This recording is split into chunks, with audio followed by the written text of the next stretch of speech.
Us. Welcome to lesson 1 of Nunchaku training. Eddie here. I'm going to show you guys a few things in this lesson. This is actually quite a thick lesson. There's going to be a lot of learnings because when we first start out, there's a lot of things we have to get right before we can do anything flashy with our nunchucks. So the first thing is our stance. When we start off, and I went through this in the introduction video, we would start with our bow, kneel, stand up, we would stand feet together, our tension or a soccer dutch stance, and we would go into musubi dutch and start off with our nunchucks. Right? As we do that, we step across, and we should have an even stance here with both of our feet facing forward. Okay, right?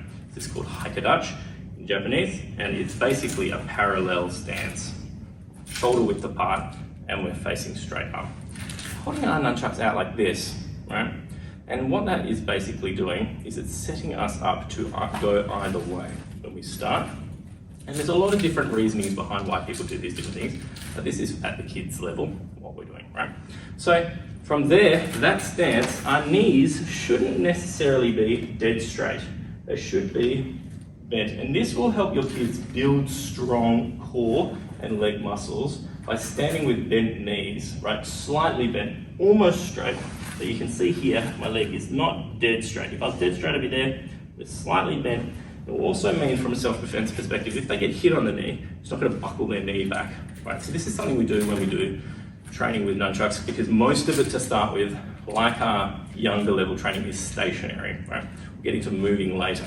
So they'll start in this position, and we're going to go into a block. So into the first block is bringing our right hand under towards us and across, and our left hand will go under our armpit there. So we're now holding our nunchuck over our shoulder.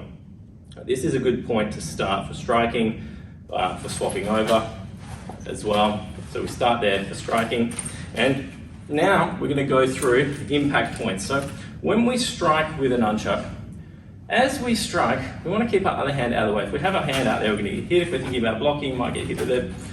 We want to keep our hands in. So that hand stays in the middle, not on our chest, but slightly off. All right, and this is a good also strengthener for the other arm. Holding your hand there for long periods of time. We can do it indefinitely now, but when kids start, they'll get a tight hand. That also gets them good at keeping their guard up. Now, what we want to do is we want to get used to vertical, straight down strikes. As we strike, this strike point or the break point is at this point where we would be striking an object out of a hand, like a knife, or striking an opponent or a dummy or whatever we're striking. So our nunchuck goes fast through that point. So we're going fast to there. So this point's fast. And then as we get past that point, if we've missed, we want to slow down. So we want to be able to slow our nunchuck like that. And so this first step is called chopping. It's like chopping wood is how I think about it. We're chopping wood. So we're going chop, but we're slowing down at the back. We don't really want to bend over, but I'm doing that so you guys can see that will slow down. Instead of, if we don't slow down and we just go fast the whole way, boom, we're going to hit ourselves, okay? So we need to learn this control. This is the first level of control. We should do this as a repetitive thing on both hands. So if I was going to train this, I would be doing it in sets of 10, and we'd be going ich, ni, san, shi, go, rock, shich, hach, ku, chu.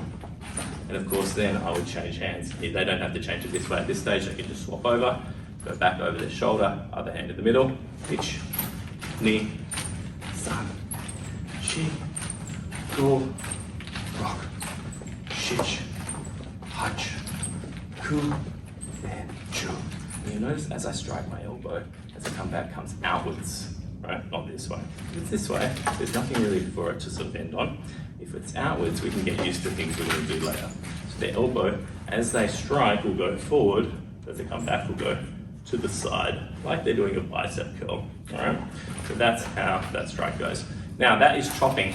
Now the other ones are quite easy to learn because really it's just the opposite. If this is chopping, pegging is going up and slowing it at the top end. So we're going to go up, 1, that's a peg, 2, 3. You can see I can slow it, 4. Before it's really hitting me, 5. See how it's not hurting me. If I didn't slow it, 6, I get hurt. So slowing, 7, 8, 9, just tapping me when it gets there. Same thing for chopping, of course, with slowing it before it comes right up. Okay, so we're doing these in sets of 10. Both hands, of course, I would do my pegging from this hand as well. Right? And that is because sometimes we might be down here, we might want to peg something out of the hand. Okay? Now, that is pegging and chopping. Chopping downwards, like you're chopping wood. Pegging, like we're pulling a peg up, like this. Okay. Now, if we're going to be able to do chopping and pegging that way, as a vertical, almost never will our actual object be on the side like that. That is just a training exercise to get used to slowing the nunchuck down. What will really happen is we'll be chopping horizontally at 45, downwards that way. So we need to get used to that chop. If we're doing it really hard, there'll be a little bit of hip movement, but mostly we're using our arms as the actual leverage point for this. Unlike when you would punch when you're doing karate, you'll be using your hips.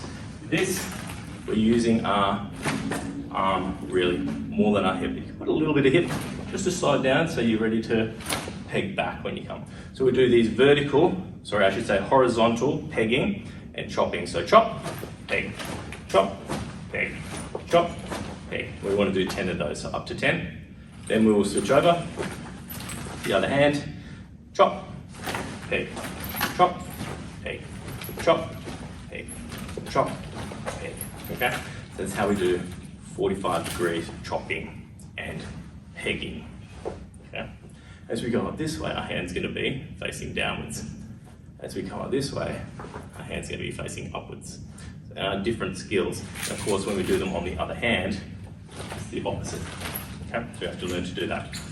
Still keeping the break point or the point of striking right down that middle center line, if we can. Now, once we've done those both 45, that is really the first step, and that should take your kids a couple of weeks of really, they'll start off and they'll hit themselves and they'll hit their feet and they'll hit their legs, and that is them learning. This is a very good self-learning tool. It still hurts, okay? But it doesn't make it too bad. You're not going to injure yourself too badly. If you're too worried, if your kid's chucking around their head too much, stick a mouth guard in them. But I've never hit myself in the face, I think in the face. So I'm not too worried. I've never seen a kid do it either, but if you're concerned, do pop a mouth guard in them. Now, we should be able to do that on both hands, and once we can do that, that essentially means we can do the final step, which is sideways chopping and pegging. So if we're sideways chopping and pegging, we're going straight across, that's a chop, peg. Pegging is coming back to the same side. So we go chop, peg, 10 of these, and we shouldn't be hitting ourselves. If we're going from the side, you'll see, slow it down before it really gets to me. Same here. Right, if I wasn't slowing it down, I'm going to get hit hard. That is not fun. So we don't want that. We want to slow it. And it takes a little bit of ingenuity and skill to do that.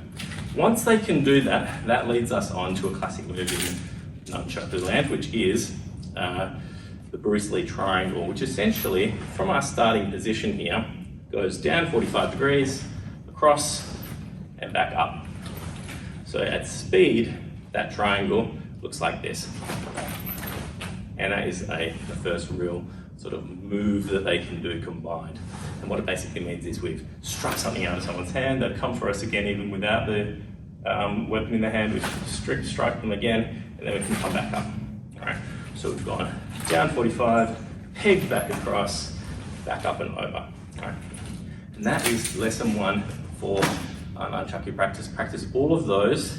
I would say 100 sets on each side. It won't take too long to get through that, but that will really get the ambidextrous skill. No matter how long you do this, you'll never be as good on the left hand or the right or whatever your preferred hand is, but like all things in self-defense, we want to be able to do it on both sides, depending on where our opponent's coming from. That's lesson 1. Tune in for lesson 2. I'll see you in a minute. Bye for now.